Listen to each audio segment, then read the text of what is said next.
Imagine growing up in a time when your city, once glorious, now lives in fear. It is in this setting that the journey of an ambitious young man begins, destined to become the hero who would save Rome. Yet even as he achieves glory, he will discover that betrayal can come from the most unexpected places. Rome was in danger. The Carthaginian troops, led by the brilliant general Hannibal Barca, threatened to overthrow all the pride and history of the Roman Republic. It is amid this crisis that Publius Cornelius Scipio Africanus emerges, a young man who, despite his youth, carried the weight of a family legacy and remarkable courage. To better understand this story, let's dive into every phase of Scipio's life, from his childhood to the peak of his glory. Along with the political trials he faced, get ready to be moved by every detail. But before we dive into this incredible story, make sure you're subscribed to our channel and activate the bell. That way you won't miss any of our videos filled with historical curiosities about ancient Rome. Childhood and the first impressions of a future statesman. Do you think great heroes are born destined for success? Let's find out how Scipio's childhood shaped his character and prepared the ground for the great deeds to come. Scipio's youth was surrounded by stories of honor and military glory. At home, he listened to accounts of his father's campaigns, Publius Cornelius Scipio, who instilled in him a strong sense of duty and respect for Roman traditions. His mother, Pomponia, nurtured in him a thirst for knowledge and an appreciation for culture and philosophy. Even in his earliest years, Scipio stood out for his curiosity and determination. Even before he ever wielded a sword, he followed his family's political discussions and observed the strictness of the Roman senators, learning the importance of balancing strength and diplomacy. While many children spent their time playing in the streets of Rome, Scipio received lessons in rhetoric, strategy, and history. He was a young man with an athletic build and a striking presence, but what truly caught attention was his confident gaze and readiness to face any challenge. The growing Carthaginian threat. If Scipio was preparing to become a great man, who would he have to fight? Let's discover why Hannibal Barca became Rome's greatest nightmare and how that affected the destiny of the young Scipio. The Second Punic War was unfolding with intensity. Hannibal Barca's fame spread throughout Europe and North Africa. By crossing the Alps with war elephants, Hannibal stunned Rome by inflicting humiliating defeats, such as at Trebia and most notably Cannae, where thousands of Romans lost their lives. Scipio's father set off for the Iberian Peninsula, hoping to contain the Carthaginian forces in a region rich in resources. However, the situation was grim. Rome was losing morale, confidence, and important territories. The Roman senators, fearing the worst, even began to discuss peace negotiations, though Roman honor would not allow them to retreat so easily. It was in this context that the young Scipio decided to follow in his father's footsteps. He saw the Carthaginian threat not just as a challenge, but as an opportunity to prove himself worthy of the Cornelian legacy and to show all of Rome that the Republic still had the strength to fight back. Have you ever wondered how these events shaped the destiny of an entire empire? Leave a like now so we can keep bringing you stories as impactful as this one. The call for the first mission. With Rome desperate and Hannibal growing stronger, it was time for Scipio to take the next step. How could a young man stand out among so many war veterans? Let's find out. When Scipio was about 18 years old, he faced a tragedy. His father was killed in battle in Spain. Instead of breaking him, this loss only ignited his sense of responsibility even further. Scipio felt the need to honor his father's memory and halt the Carthaginian advance. Shortly after, the Senate decided to appoint him to a prominent position in the Iberian Peninsula. Many questioned this decision, considering Scipio too young and inexperienced to lead such an important campaign. However, the Cornelian family held great prestige, and the Romans were willing to try something different given the urgency of the situation. Scipio set off for the Iberian Peninsula with the determination of a true leader. Despite the pain of losing his father, he channeled all that emotion into devising plans that went beyond mere brute force, proving early on that he was not just a warrior but also a born strategist. The grand plan in the Iberian Peninsula. Could Scipio execute something that no one had ever attempted before? Get ready to discover the ingenuity of a young general who defied the greatest Carthaginian commanders. The Iberian Peninsula was strategically vital for Carthage. It was home to mineral resources, trade routes, and local troops that bolstered Carthaginian power. Scipio realized that if he could break this pillar of support, Hannibal would be left without supplies.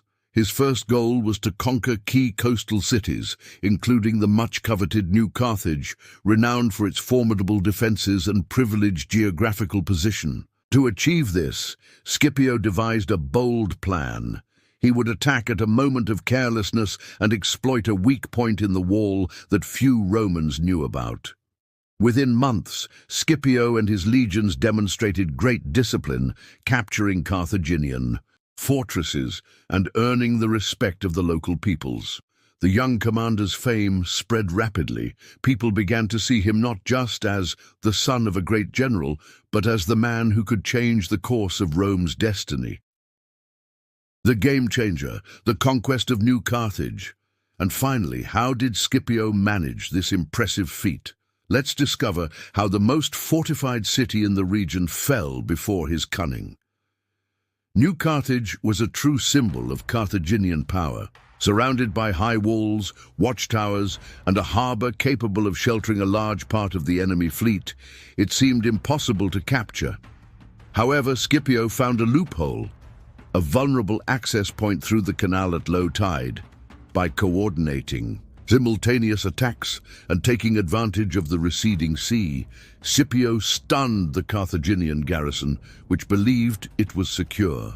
It was a masterstroke, catching the enemy off guard and securing a swift and decisive victory. The fall of New Carthage alleviated the pressure on Rome, weakened the Carthaginian troops in the region, and further solidified Scipio's reputation. From that point on, the skeptical voices in the Senate began to fall silent, and Scipio earned a free hand to continue his campaigns. Did you already know about that intriguing detail regarding the low tide during the capture of New Carthage? Leave a comment and share your thoughts. The decision to bring the war to the heart of Carthage, with the Iberian Peninsula almost under Roman control, what would come next? If you think Scipio was going to rest, think again. Let's see what he did to change the course of the war once and for all. By this point, Scipio realized that annihilating Carthage's power in Iberia wouldn't be enough to end the war.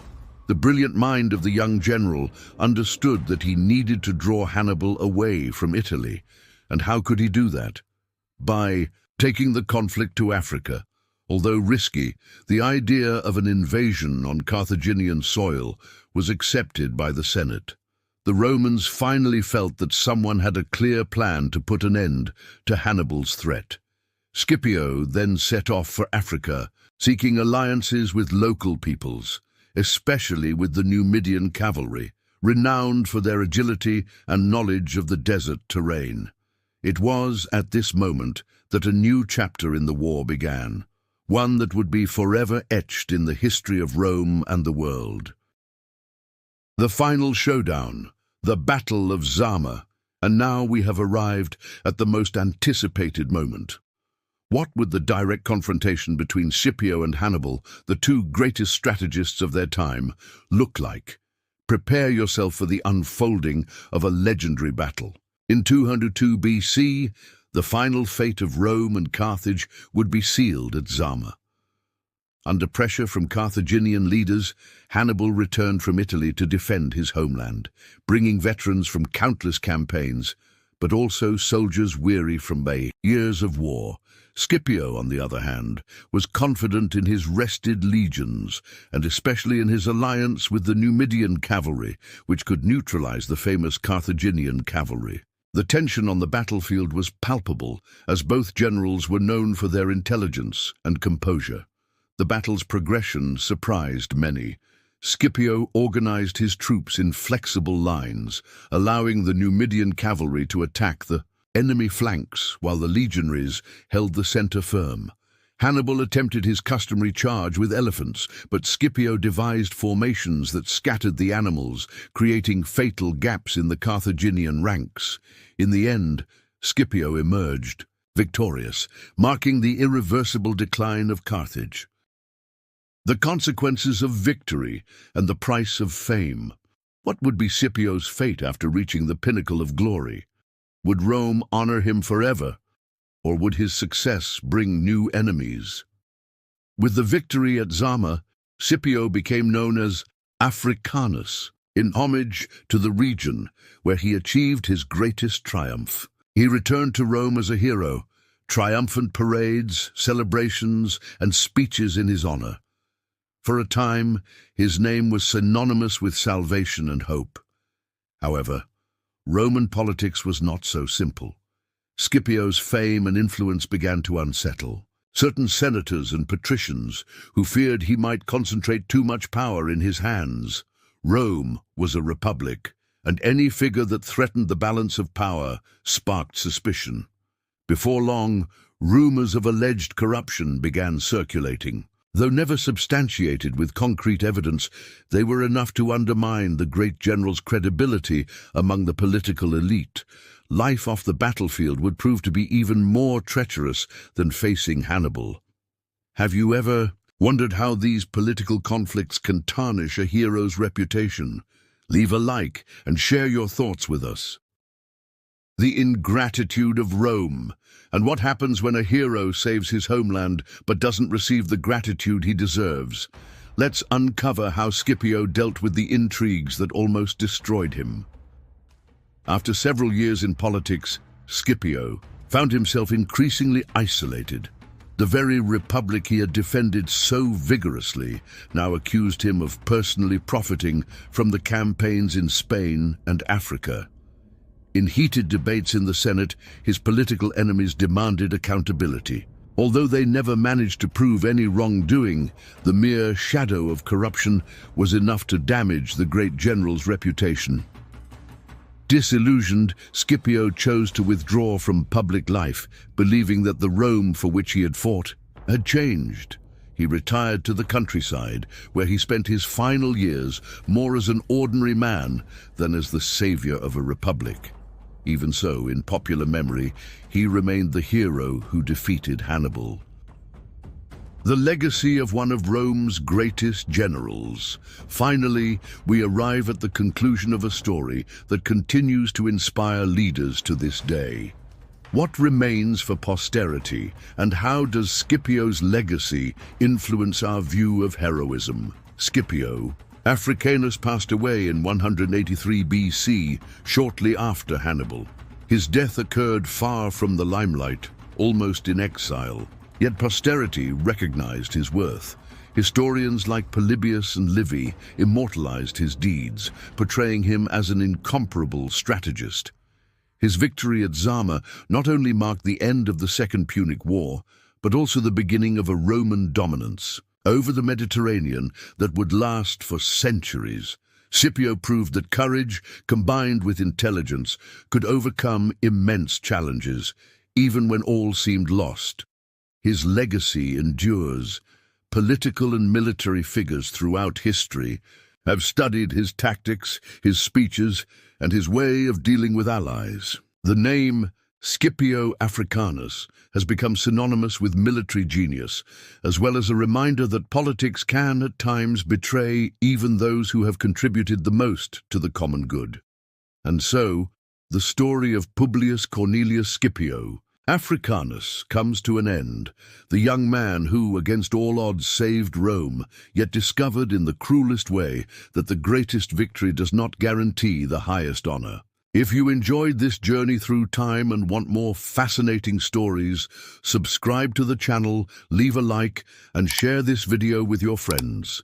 Thank you for watching, and we'll see you in the next video about ancient Rome and the Empire.